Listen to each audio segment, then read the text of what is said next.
Hello and welcome to the sewing studio via my sewing room.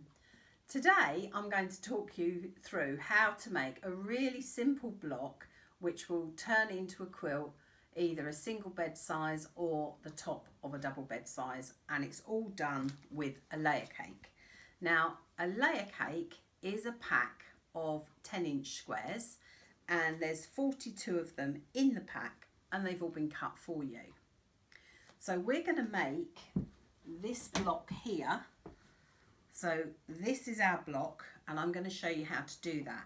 So I'll just show you this quilt first of all, and this makes a decent throw or single bed quilt, or it will sit on top of a double bed. And this is a layer cake with just 1/2 metre of contrast fabric for the binding. So this one hasn't got anything else added to it, so you could put a fleece back on this and you would need 1.75 meters of fleece backing, and fleece backing is only £7 a metre, so it's a good way of backing your quilt quite cheaply. So that would make a lovely throw or a picnic blanket.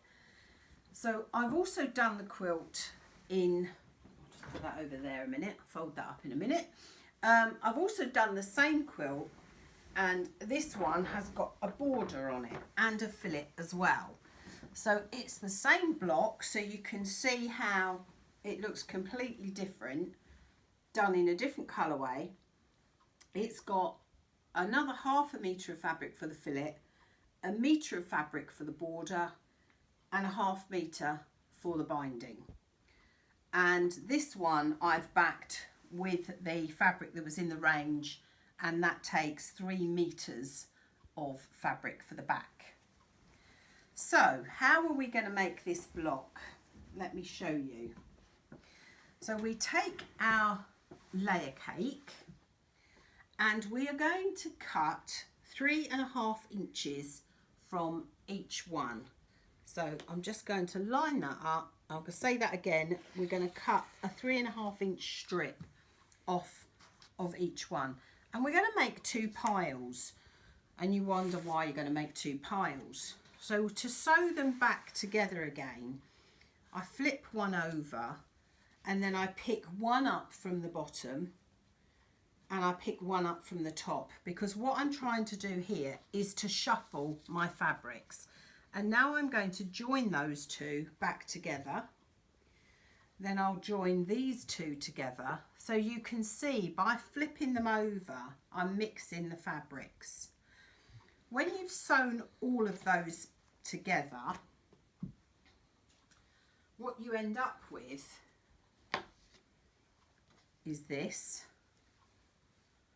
and then what you do is you cut this in half. So you can see I've got some that I've cut in half here. And again, what I do is I turn one pile over, so I end up shuffling the fabrics, and then I join them back together like so. So each one has got a small piece, so you have a small piece at one end and a small piece at the other, so that your block looks like this. So that is your finished block. Now when you come to lay that out on your quilt, you lay it in 6 rows of 7, and what you do is you have one going that way and one going that way. So you can see the length of your block that way, then the next one will be this way. So there's absolutely no matching. So it's really forgiving, really easy, and it's one of the quickest quilts you'll make. You can do a quilt top in a day. So have a look and see what we've got in the way of layer cakes, because we've just got some new ones in, and have fun and enjoy doing it. And I look forward to seeing you next time. Thank you.